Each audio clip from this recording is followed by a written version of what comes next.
Hi everyone, my name is Apuraj Karakapati. Welcome to my YouTube channel Amazing Abhay.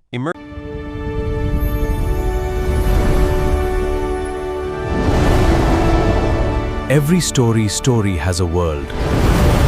Emerged from the body of the boss, it opened its mouth and began to roar in agony. Its body began to fall apart and fell into the water. Our boy became alert, not knowing what was happening. Then, coffins emerged from the water and the boss began to float and change shape. Its body began to mutate, and not long after, several monsters began to emerge from its body and roar. King Feng noticed that the embossed inscriptions on the coffins matched one by one with the monsters. Apparently, at this stage, he needed to kill them near their respective coffins. He could already see the ancient god slate. This seemed like its final phase. The monsters began to charge toward our boy. He stood firm and his eyes began to shine with determination. Crows began to fly over the area where our boy was fighting against the ancient god slate. The attention of all nearby players focused on them. They felt somewhat confused and curious, as they didn't know if what they were sensing was an earthquake or if the movement in the valley meant that the boss was going berserk. Because of this, they decided to go take a look. With a curious look, the mage of the team asked where the hell Shadow was. According to her friend, there was no way he could defeat this boss, so he probably wouldn't come at all. The eyes of the swordsman of the party widened in surprise, asking his friends to come take a look. The place was empty. There was no trace of either King Feng or the boss, leaving the players in shock. They began to walk around the place and noticed that the ground was cracking, wondering if the earthquake had just killed the boss or what was happening. Captain Aniu communicated with them and asked them to retreat, since Shadow had already taken care of the boss. The eyes of the players filled with surprise and confusion. They could not believe that Shadow had defeated the boss alone. The coffins were empty and the chains were broken. They remembered that just a moment ago, they still doubted that Shadow could defeat those 7 bosses. Now, barely 10 minutes later, all of them had disappeared without them noticing the arrival of King Feng. They wondered how he had done it, especially because the bosses were supposed to respawn. It was then that they began to understand their leader's decisions. Meanwhile, under the moonlight was walking King Feng with a slate in his hand. According to him, this time's haul hadn't been bad at all. His eyes began to shine with joy. He had leveled up to 14, thanks to the 7 bosses and the use of Greedy Hand. He had gained a total of 294 evolution points. Most importantly, however, was that he had obtained this ancient god slate. Given its mechanics, the authorities wouldn't decipher it in less than a month and the losses would be catastrophic. He spent 210 evolution points, leaving him with 115. His skill Shadow Flash/Evolve from epic to legendary. The improvements were substantial. The blink range increased to 40 meters, stealth duration to 15 seconds, and cooldown was reduced to 8.8 seconds. The skill now inflicted 9 slashes in a wider area of 6 meters, and each hit added 700 attack power. However, the most impactful change was a completely new effect. Each slash now granted him a shield equal to 100% of his maximum HP, stackable up to 9 times and lasting for 60 seconds. Our boy was confident and couldn't help but feel cheerful, since from now on, if the 9 slashes of Shadow Flash hit, his effective HP would become 10 times greater. His margin for error had just skyrocketed. He turned invisible and began to walk through the area, knowing that at his current leveling pace, he would reach level 15 in another 5 hours. Then, it would be time to head toward Magic City. Several hours later, our boy arrived at the ruins, where the women were still beating up Xiao Yu. They were willing to beat her to death. King Feng was somewhat surprised to see that they were still fighting. These women were quite ruthless. The white-haired woman began to stretch her arms to rest a little. She was exhausted and complained that her back and waist hurt. The friend was somewhat furious, as her hand was swollen from so much hitting, and she complained that her hands were practically smoking from the fight. They spat on Xiao Yu and decided that it was enough for today. This beating should serve as a lesson. Xiao Yu, whose body was full of bruises and wounds, began to sit up. She couldn't help but cry. According to her, everything was King Feng's fault. She had told him to cut ties, and he had really ignored her, not understanding that when girls say something, they often mean the opposite. Using the magic staff, she stood up. Fortunately, she had signed a contract with the Night Sanctuary, so she wouldn't have to worry about her survival for the next 3 years. Although she had to give up 50% of her lifespan, she would still have some left for herself, ensuring that she would grow faster than Chuyin and the others. She used the skill Holy Healing, which allowed her to restore all of the target's life.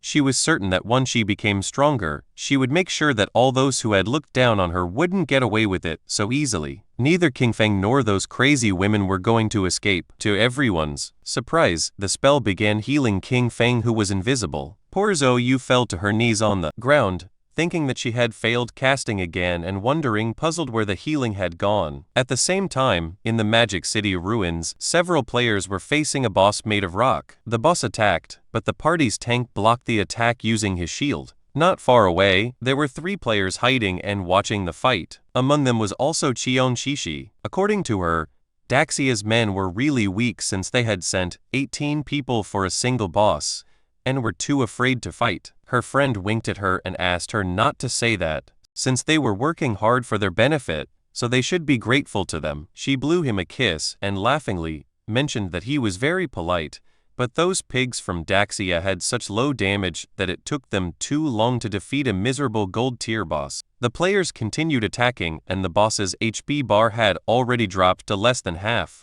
With an excited smile, the team's mage encouraged everyone to give it their all, as it only had a little life left and they needed to keep going for the final blow. At that moment, a spear pierced through his chest, killing him instantly and turning his body into lifespan. The one who killed him was King Shishi's subordinate. With a smile, he thanked him for his hard work and for the offerings of weaklings. Noticing this, the players panicked upon realizing they were facing the Spade Gang, a band of thieves made up of mysterious women from Daxia and foreigners. They couldn't understand how such beasts could exist, capable of guiding outsiders to massacre their own people. They began to charge at them, and the leader asked his men not to be afraid and to attack altogether, since they were only a few people. Noticing that they were trying to resist, Ko Shishi promised to massacre all the pigs of Daxia and warn them to prepare to die. Her subordinate drew his double hammers and used the skill called Thunderous Tremor, creating a small earthquake which caused the players to become trapped in the ground. She drew her daggers,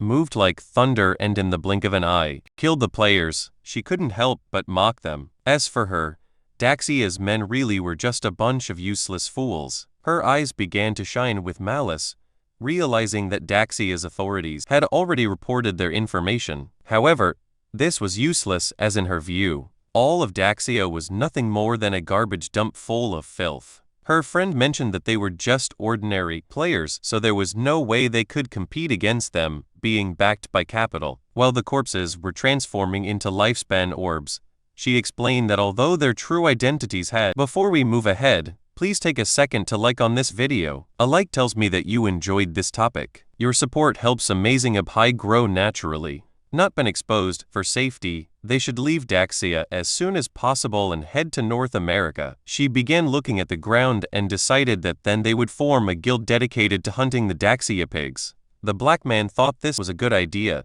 but the other man questioned what name they would give to the guild. She began to show her dagger and decided to call their guild Alice. She fell to the ground and began imagining herself surrounded by black men. She decided that it was enough for today. It was time to disconnect and celebrate the founding of Guild Alice with a big party. With a smile, Captain and you began to wave at our boy and proposed to discuss together the prices of the hideout, informing him that they had already arrived. King Feng asked how much, and she mentioned that 1,500. According to our boy, this was too low. Captain and you admitted that she knew that 1,500 was too low, so she had fiercely debated and managed to get the big boss to raise the price to 2,000. King Feng agreed to make the deal for the statue in the center of the ruins. He knew that Anyu was smart, even so she tried to offer him a low price.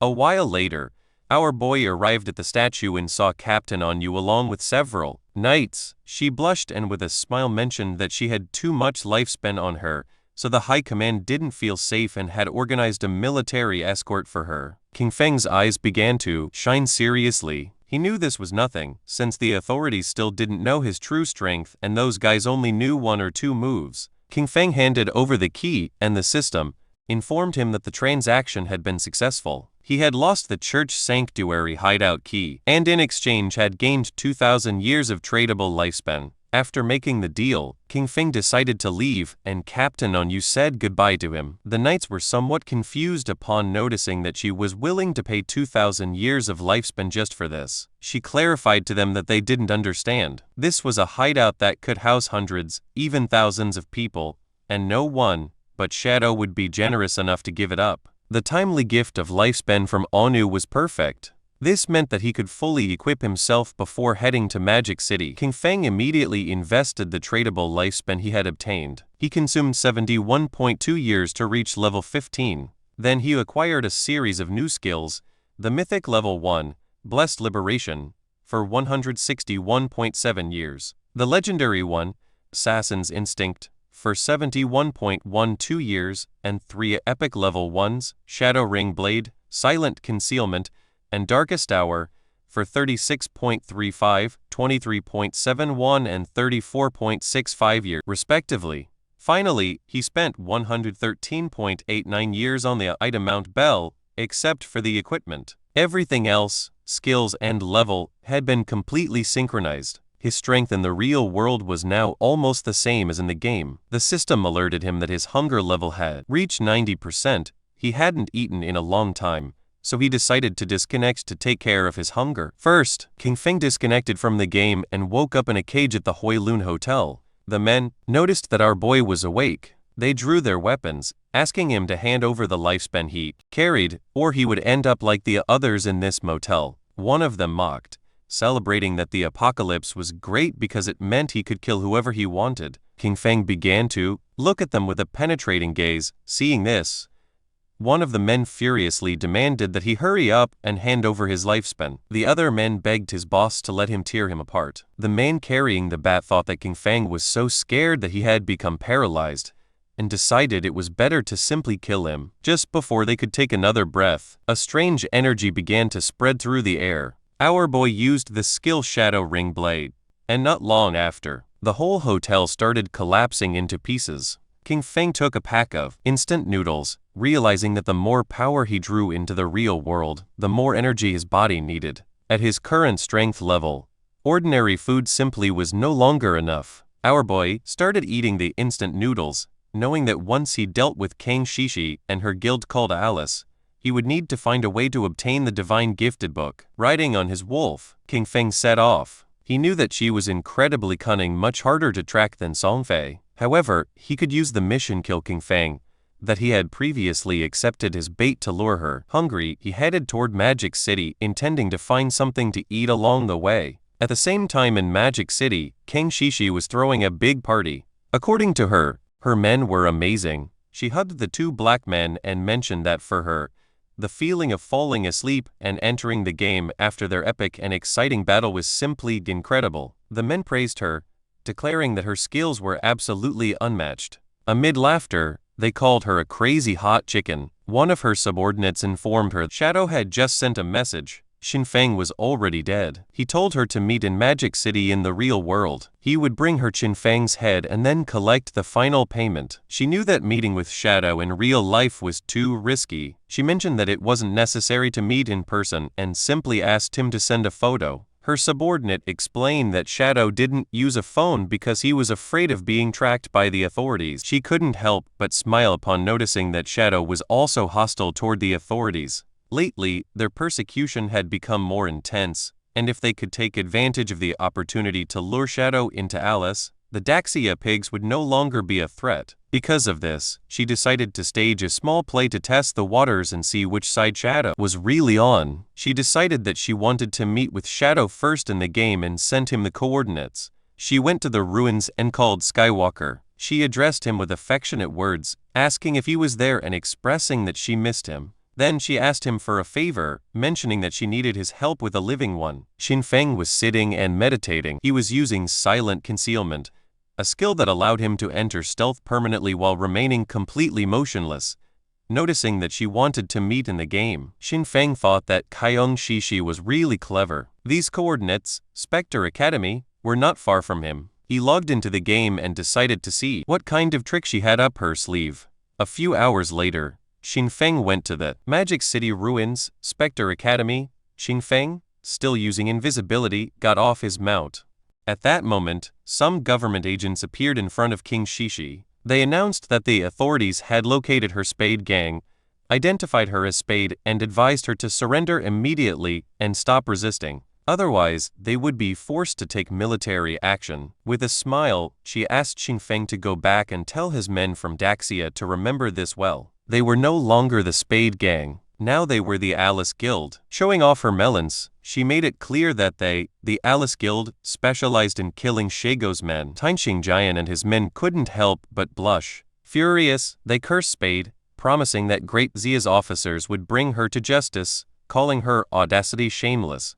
With an expression full of excitement, she provoked the Daxia pigs to face her. She hinted that if they performed well in this show, she might become even bolder with them that night. King Feng was watching everything. Tainxing Jian clenched his fist upon noticing that she was as stubborn as ever and swore to arrest her. King Feng remembered that he was Chu Haonan, with the code name Tainxing Jian. He was a well-known informant who had provided intelligence to the Alice Guild and who had only fallen in the 7th year since the start of the game. He found it interesting that Qian Shishi and Qiu Haonan were conspiring so early. He understood that both had orchestrated all this to test him. If he intervened to help Qian Shishi, he would become an enemy of the authorities. If he didn't, Qian Shishi probably wouldn't meet Shadow in the real world. Our boy jumped and began descending from the sky. He used the skill, Shadow Ringblade, and decided that this was the moment to show his sincerity. A strange red aura enveloped Tainxing Jian and his men, slowly taking away their HP. The system confirmed that he had slain Tainxing Jian and his men. Qian Shishi and the others were somewhat confused.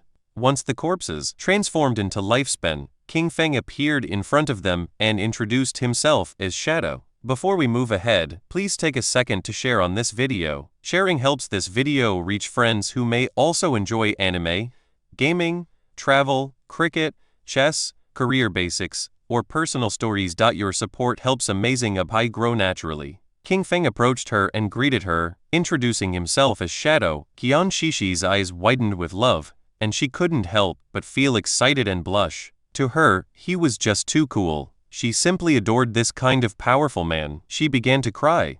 According to her, it was a shame that Shadow was a pig from Daxia. She couldn't understand why such a powerful man had to be from Daxia and curse the nation, because she felt they didn't deserve him. Her subordinates were surprised to notice that King Feng had dealt more than 40,000 damage. They acknowledged that this was the power of the number one in the world and quickly greeted him. Our boy moved like thunder, killing the two men in an instant and causing their corpses to transform into orbs of lifespan. With a cold expression, he made up an excuse, saying that he didn't understand what they were saying, but assumed that they were definitely insulting him. Qian Shishi was in shock. She clarified that they weren't insulting him, but simply greeting him. King Feng played dumb and offered an apology, recommending that to avoid future misunderstandings, it was better to speak the Daxia language in this place. Our boy decided it was time to begin the exchange, but before that, he ordered her to put on clothes. With a smile, she covered her melons and asked about King Feng's head. Deep down,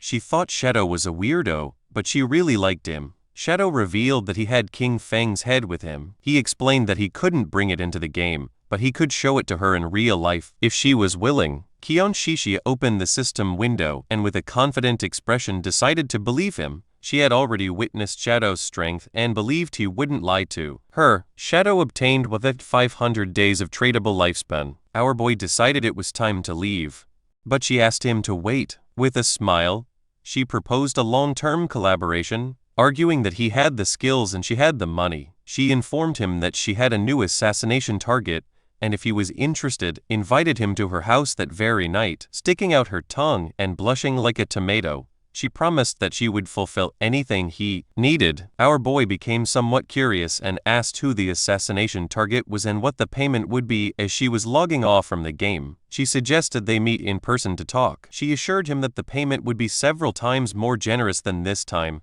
and that she would wait for him that night at Magic City's port. King Feng became serious, wondering if her place at the port could be her yacht. At the same time, not far from the statue, Tainxing Jian and his men respond. He was furious, cursing Shadow, as he knew that he would definitely betray the authorities. However, for him this was a success. Qian Shishi had managed to ally with Shadow. He realized that the idiots in Zhonghai City should be held responsible for their constant conflict with Shadow. Next, he ordered Lin Qingyu to guide everyone to collect their lifespan first, as there might be action soon. Lin Qingyu, a woman with white hair, nodded her head. Her nickname in the game was Late Night Drizzle. She considered the possibility that Shadow really had allied with Spade. If this were true, they needed to find a way to eliminate Shadow, even if it meant death. She began to gaze at her hand and sank into her thoughts. She was aware that the gap between Shadow and herself was really big. She hadn't even managed to see his silhouette before everything ended. A few hours later, in the middle of the night, a hooded man arrived at Qian Shishi's yacht. He introduced himself as Shadow and mentioned that he had come to find Spade. Upon noticing that Shadow had arrived, the guards recognized him. They informed him that they had been waiting for him and were ready to set sail, inviting him to come aboard. Shadow remained silent. It was nighttime, and the yacht was sailing in the middle of the sea, far from the cities. While Shadow was distracted, Qian Shishi appeared with a glass of wine. She wore an elegant red dress and offered him a glass, commenting that they were finally meeting. She didn't expect him to be so mysterious even in real life. Shadow got straight to the point and asked her who she wanted to kill. She approached Shadow, and with a mischievous smile told him there was no fun in getting straight to the point. She suggested that with such a beautiful night and such pleasant company, they should leave boring matters for later. Instead, she invited him to have a drink and toast to the lovely evening they were spending together. Shadow took the glass of wine and without hesitating for even a second, took a sip. Qian Shishi couldn't help but feel cheerful, and not long after, Shadow sat on the sofa. Qian Shishi sat next to him and grabbed his arm, smiling as she questioned whether he was already feeling the effects, revealing that the drink contained her special secret recipe. She began to get aroused and revealed that anyone who drank would obediently follow her orders. She thought with euphoria that, just as she had imagined, even Shadow was just a man after all. However, her excitement turned into astonishment upon witnessing such a powerful reaction. Drooling, she sat in front of Shadow and asked him not to be nervous, to relax and enjoy. She explained her plan. When they both reached the highest wave, she would lift her hood so she could clearly see his face, as she was sure he must be incredibly handsome. However, for now, she wanted to keep the mystery. She began having fun with Shadow, completely amazed that Daxia had such a magnificent man. This made her understand why he was Shadow. A burning heat overwhelmed her as she marveled at the incredible experience. Feeling how a scorching heat consumed her, she urged him to continue, shouting that she was ready and for him to come out until finally reaching climax. At that moment, something strange happened and green flames emerged from Shadow's body, burning Qian Shishi. She went into shock, feeling a scorching heat as she wondered if this was fire. Someone appeared next to her and grabbed the protective crystal pendant that she wore around her neck. They did not expect her to have such a good item that had saved her life. It was the protective crystal pendant of gold tier, universal accessory, whose unique effect granted the wearer a shield layer of damage immunity every 300 seconds. It was none other than Qin Feng, with his body emitting a suffocating aura and a penetrating gaze. He began to stare at her. Qian Shishi was in shock. She wondered why he was here since she remembered that Shadow had killed him. Our boy decided to reveal the truth. There was only one reason he was Shadow. She moved away from the supposed Shadow who was sitting on the couch, and her eyes widened in fear. The hooded man was none other than a devout follower that our boy had summoned so that it would pretend to be him. It was very happy since it had had a lot of fun with Qian Shishi. The formerly arrogant Qian Shishi now knelt before Qin Feng. Banging her head against the ground, she begged him to spare her life. Admitting that she was wrong, she offered him all of her lifespan and pledged to be his slave, telling him he could do with her whatever he wanted. Qin Feng asked about the 5 foreigners who were with her. With her eyes full of tears, she began to bark like a little dog, asking her daddy if he would let her go in exchange for the information. Just before she could finish the sentence, Qin Feng broke her neck, and while she writhed in pain, "Before we move ahead, please take a second to like on this video. A like tells me that you enjoyed this topic. Your support helps Amazing Abhi grow naturally." He grabbed her phone, realizing that the 5 guys were not on the yacht. Qin Feng obtained 659 years of tradable lifespan. He wanted to catch them all at once, which was a shame. He decided that the first thing would be to use Qian Shishi's phone to call the authorities. Not far from Qian Shishi's luxurious yacht, police boats began speeding toward it. A large-scale murder case had been reported on the yacht, where one of the victims was the heiress of the president of Qian Group. According to the informant, the skills used by the killer closely matched those of Shadow from the game, making their identity almost certain. The investigation team was immediately dispatched to the crime scene. On the boats was also Tan Xingjin. He knew that Shadow lacked all law. He considered that such a gratuitous murder was a direct provocation against the laws of his country. Once on the boat, he would use search skills on the corpses, and as soon as Shadow's location was confirmed, they would open fire with full force to ensure that the target was eliminated. He would definitely avenge Hishishi. The police boats surrounded the yacht in a matter of seconds. They began to investigate Qian Shishi's corpse. The preliminary autopsy showed that the cause of death was a fracture of the cervical spine. Unidentified DNA samples were found in her mouth, along with burn marks. Tan Xingjin cursed Shadow, for he not only killed, but also insulted the dead. He touched her corpse and used the skill called Last Words of the Deceased. By touching the body, the skill allowed him to obtain the location of the killer for 5 minutes. He, Tan Xingjin Qiu Haonan, swore that he would make sure that the culprit was brought to justice. His eyes widened in surprise. He went on alert, drew his pistol, and warned his men to be careful, since Shadow was right there. He began to order an all-out attack toward 6 o'clock. Just before he could turn around, a powerful venom dart pierced his head, leaving the others in shock. His corpse fell next to Qian Shishi's. Lin Qiu did not lose her composure. With an expression full of determination, she summoned a group shield and began shooting, accusing Shadow of having killed the investigator, and asking him if with that he was trying to become an enemy of the authorities. King Feng asked them not to be nervous. He explained that the reason he had killed Qiu Haonan was because he was a traitor who leaked official information to Kang Shishi in exchange for benefits. As for the evidence, he indicated that it should be on his phone. They were free to investigate thoroughly. One of the police officers turned on Qiu Haonan's phone and informed Captain Lin that, indeed, they had found communication records between Captain Qiu and Qian Shishi on their phones. It was then revealed that Chen Shishi was the player known in the game as Black Ace. Captain Lin Qiu did not believe it and decided to see it for herself. She grabbed the phone, but the officer panicked, asking her to wait a moment. She felt confused and wondered what this was that she wasn't allowed to see. Her eyes widened in surprise when she saw a photograph of Qiu Haonan and Qian Shishi kissing. She couldn't help but blushed like a tomato when she opened the photo gallery and saw all the private photographs of Qiu Haonan and Qian Shishi. The police officer got nervous, saying that he had already warned her. She realized that Shadow's words were all true. She finally understood. The last time Shadow had killed them in the game, it had only been a show for Qian Shishi to see. Shadow had gained Qian Shishi's trust in order to later find her and take care of her in real life.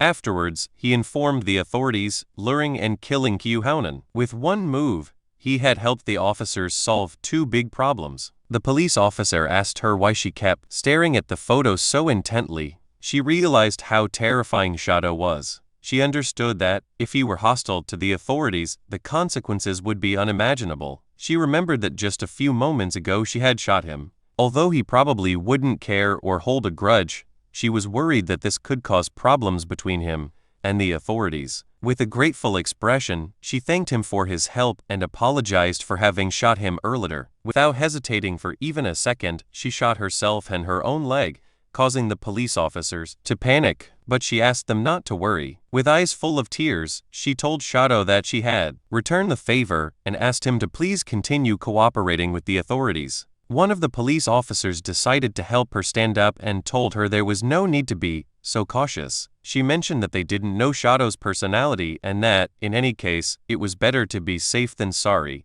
King Feng was using his invisibility skill and observing everything. He recognized Late Night Drizzle, whose real name was Lin Qingyu. She had shot herself to avoid becoming his enemy. This was what one would expect from the future leading figure of Magic City's official forces. At the same time, in the game, not far from the ruins, several monsters appeared. The player carrying the shield began fighting them and asked Shadow Yu to heal him. She raised her friendly staff and activated a healing skill, but she was so clumsy that she healed one of the monsters instead of her own ally. The monster bit the player, and he, in shock upon seeing that she had healed the wrong target again, called her as useless as always. Her skill began to heal the monster, while the other devoured her friend. Not long after, both were eliminated. Both respawned again, and with tears in her eyes, shall you wonder how it had happened since she hadn't seen anyone? She concluded it must have been Shadow, and questioned whether the reason he always attacked her was because he had discovered that she wanted to avenge brother Song Fei. He gave her a hard blow to the head, calling her an idiot and asking why Shadow would waste time attacking her. He explained that they had been annihilated by the Platinum Boss, Headless Assassin, Shero, and questioned whether she had even noticed the system notifications. Xiao Yu now had a bump on her head. With a furious expression, the man revealed that the boss had been provoked by her misdirected healing skill. Then he swore that if guild leader assigned her to his group again, he would kill himself on the spot. At that moment, the boss descended near them, causing the man to panic. While a strange aura was emerging from its body, the man turned his back on Xiao Yu and began to flee from the place, realizing that the boss had followed them. Xiao Yu's eyes widened in fear, realizing this was not good. It was night, and somewhere in the city there was a mansion. Someone threw a plate with fruits to the floor. It was a red-haired woman who was on a call. She was furious. She declared the officers on the other side of the line useless. This was a golden opportunity to kill Shadow,